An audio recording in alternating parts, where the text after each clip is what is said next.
Hola, soy Marta Puente, soy profesora en la Universidad de Valladolid y estoy muy contenta de poder participar en estas conferencias sobre Cuba en el siglo XIX que organiza el Instituto de Estudios para América Latina. En concreto, mi contribución quiere introducir al lector o al espectador en unos materiales escritos en el contexto de la guerra inmediata hispano-cubana de 1895 a 1898. Se trata de un material secreto, confidencial o privado, diarios de operaciones militares, telegramas, avisos de guerra, donde se puede apreciar el día a día de la guerra de los combatientes, en este caso del bando enemigo, del bando insurrecto cubano, desde el punto de vista de aquellos que recolectaron esta información, que eran los españoles. Si te interesa saber más sobre este material y sobre este tema, quédate y visualiza este vídeo. Los documentos con los que vamos a trabajar hoy se pueden encontrar en el Archivo General Militar de Madrid. En el fondo referido a la guerra hispano-cubana, en la sección de ultramar, encontramos una sección denominada Correspondencia incautada al enemigo. Aunque se denomina correspondencia, este fondo incluye materiales de procedencia muy diversa y muy heterogénea. Además, el enemigo en este caso es el enemigo cubano, puesto que estos papeles de esta documentación fue recogida por los españoles en el contexto de la batalla. El corpus de materiales que podemos encontrar en este fondo es muy interesante, puesto que está plagado de materiales privados o secretos del ejército mambí, el ejército de insurrectos cubanos. Encontramos correspondencia privada entre familiares y combatientes o entre soldados con sus oficiales y superiores. Podemos también encontrar diarios de operaciones militares, memorias de expediciones, cuadernos de notas. Podemos encontrar telegramas, así como otros materiales del tipo impreso, periódicos, panfletos. También podemos encontrar fotografías. Estos documentos están casi todos inéditos y han sido muy poco explorados hasta la fecha. Están escritos casi todos en español, son autógrafos y originales. Están firmados en muchos casos por personalidades relevantes de la batalla. Nombres cubanos de tenientes, de coroneles. También encontramos, por otro lado, personas cuyos nombres no han trascendido a la historia oficial del relato. Pero todos ellos nos dejan un relato, una descripción del día a día de la guerra. Permiten al investigador y al lector tomar el pulso a aquel combate, aquellas batallas y lo que sus protagonistas sufrieron. Uno de los tipos textuales más interesantes de este fondo son los diarios de guerra o diarios de operaciones. Textos, en principio privados o confidenciales, que, puesto que fueron incautados, nos permiten leer la vida y memorias de algunos de estos soldados cubanos. Estos cuadernos de guerra, en tanto que diarios, pertenecen al género autobiográfico y en concreto se asimilan al subtipo textual de diario íntimo, aunque con algunas diferencias respecto de estos diarios. Si en un diario íntimo el sujeto expresa sus emociones y el tono de escritura es confesional e íntimo, en los diarios de guerra, por el contrario, se prefiere la descripción del día a día del regimiento. La prosa es, por tanto, poco confesional y más descriptiva. El lenguaje adquiere un estilo casi telegráfico. Pero sí se asemeja al diario íntimo en que ambos textos, el diario íntimo y el diario de operaciones o el diario de guerra, tienen entradas cronológicas, aunque también ambos pueden ser textos fragmentarios, como veremos que ocurrirá en esta documentación. Además, los diarios de guerra tienen un tipo de información y una temática que puede llegar a ser confidencial. No debe caer en manos del enemigo, como sabemos que ocurrió en este caso. Además, dentro de los diarios de guerra cubanos podemos encontrar subtipos de diarios de guerra.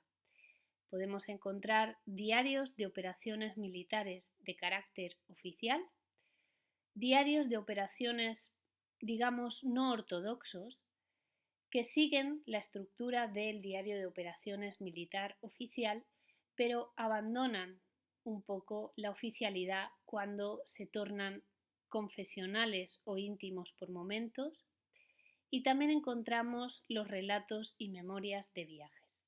Veamos a continuación algunos ejemplos. Un ejemplo de diario de operaciones no convencional es el diario de operaciones de Bacalao. En realidad se trata de Federico Bacalao Sánchez, coronel del Ejército Libertador. La historia nos cuenta que se levantó en armas el 1 de septiembre de 1895 bajo las órdenes del coronel Fernando Cortiña, quien luego lo ascendería a capitán, más tarde a comandante, a teniente coronel y finalmente a coronel.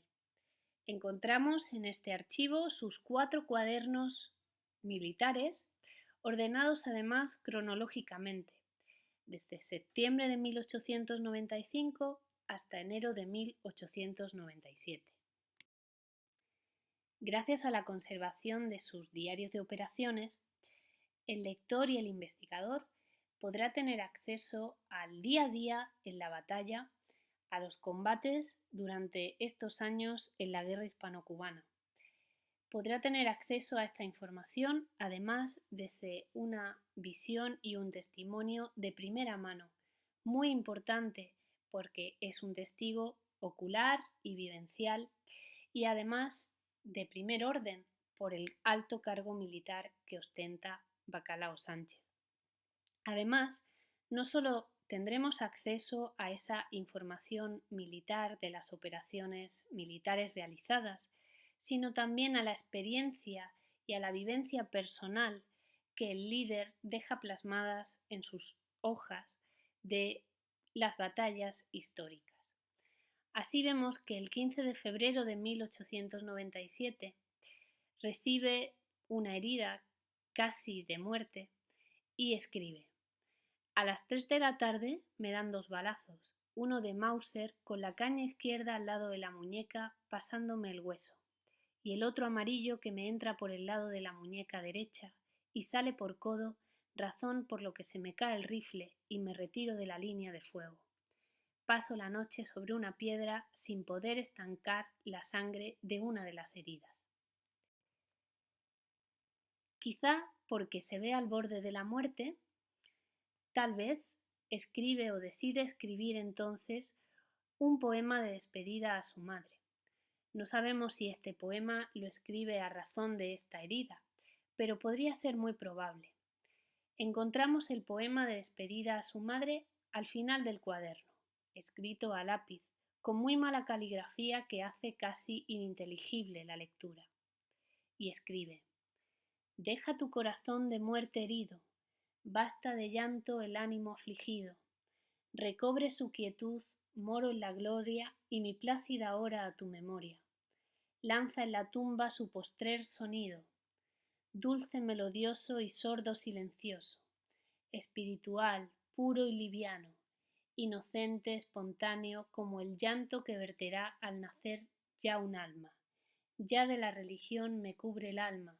Adiós, mi madre, adiós. Aunque Federico Bacalao Sánchez pensase que tal vez le había llegado su hora, lo cierto es que sabemos que murió en La Habana en 1951 y que por tanto sobrevivió a la contienda. Pasemos ahora a otro subtipo de estos diarios de guerra, un tipo de relato más cercano a la memoria o a la crónica de viajes que al propio diario, aunque tiene entradas con datas cronológicas propias de los diarios. así que lo incluimos también en esta categoría. Lo hemos denominado a este subtipo memorias de viajes. Encontramos textos con una narración más subjetiva, más expresiva, donde no solo se dan cuenta las operaciones militares, sino que también se expresan pensamientos y viajes, sentimientos relacionados con ideas políticas que ocurren antes y después de la contienda.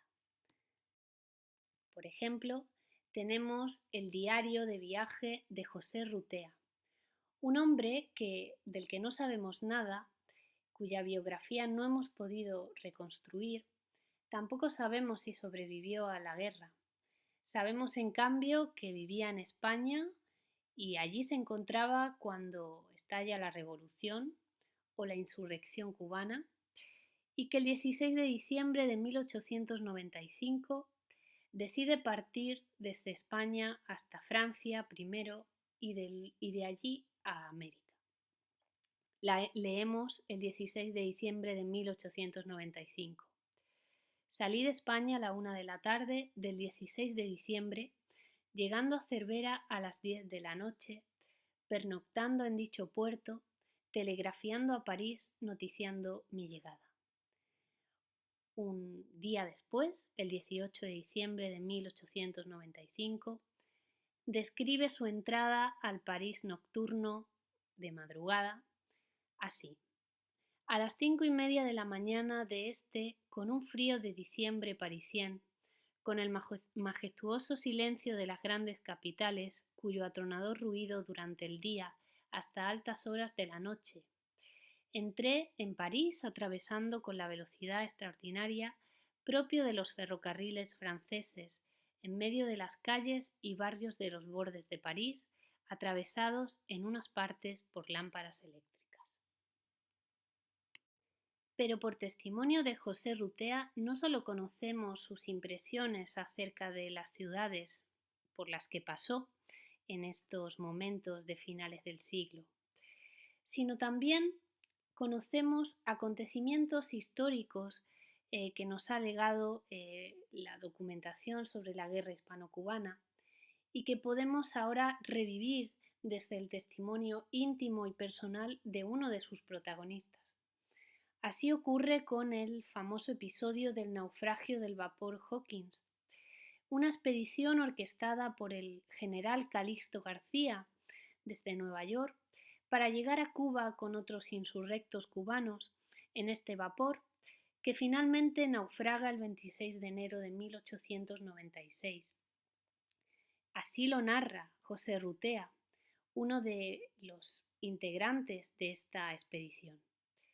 El capitán Bernardo Bueno amenizó la noche tocando la flauta, dejándonos oír música tan agradable como Sobre las olas, la Marsellesa, el Rigoletto, la Traviata y canciones cubanas y algunos himnos de patriotas cubanos, empezando más tarde a tronear al Félix de los Ríos, español, a Mariano Alberiche, hasta que, cansados de broma y fatigados del día anterior, nos entregamos al sueño, esperando al día siguiente, ignorando que estábamos próximos a la muerte, hasta que al punto que a las 11 horas de la noche la voz de Manuel Horta nos despertó, exclamando: «Arriba, señores, que el vapor se va a pique, tiene varias vías de agua». Llegamos casi al final de este breve recorrido por los documentos privados, secretos, confidenciales de la guerra. Pero queremos antes ejemplificar con dos tipos de textos, además paradigmáticos de toda contienda bélica. Por un lado, los telegramas. Son textos breves, concisos, oficiales, que dan información técnica y precisa sobre operaciones militares. Por otro lado, los avisos, notas más bien breves, quizás improvisadas, coloquiales, pero muy relevantes, puesto que dan información a veces vital sobre el campo de batalla. Tenemos, en primer lugar, este telegrama firmado por unas iniciales E. y dirigido al comandante Baldomero Acosta. Creemos que estas iniciales corresponden al general de brigada Esteban Tamayo, que compartió operaciones militares con Baldomero Acosta hacia 1896. Encontramos en este telegrama una escritura más bien culta, aunque inserta en un registro informal. Presuponemos que estos compañeros, estos cargos militares, se escribían con asiduidad sobre materias relacionadas con el día a día de la contienda. Aunque hay un contexto de urgencia, no es tan urgente como en el aviso que veremos a continuación. Cabe entonces algunos párrafos o algunas ideas que vienen a levantar la moral de la tropa. Por ejemplo, encontramos hacia el final del telegrama, cuando Esteban Tamayo, que creemos, escribe: hoy tengo carta de Maceo en la que me dice que va de triunfo en triunfo.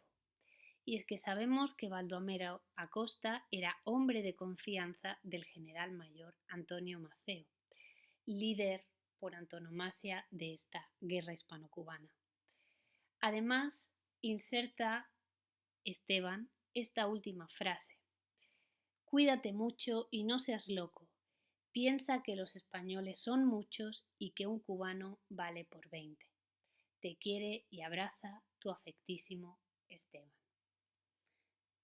Por último, encontramos también estos avisos, que son notas muy breves, muy improvisadas, a veces escritas por soldados que, de nuevo, como ocurrirá en otra documentación como las cartas o los diarios, apenas saben leer y escribir, pero se ven en la necesidad de poner por escrito cierta información que tal vez le pueda costar la vida a la tropa. Aquí vemos cómo a lápiz, con una escritura muy rápida, leemos en un contexto este sí de urgencia: Panchito avisa al comandante militar enseguida que frente a tabla de agua hay 3 buques bombardeando y vienen en dirección a esta. Avise al teniente coronel. Encontramos incluso en este tipo de avisos rasgos de escritura de oralidad, como esta pronunciación, bombardeando, y veremos también otros tantos signos de fonética americana, como el seseo. Con esta documentación terminamos este breve repaso por los documentos secretos privados de la guerra hispano-cubana, del bando enemigo, del bando insurrecto.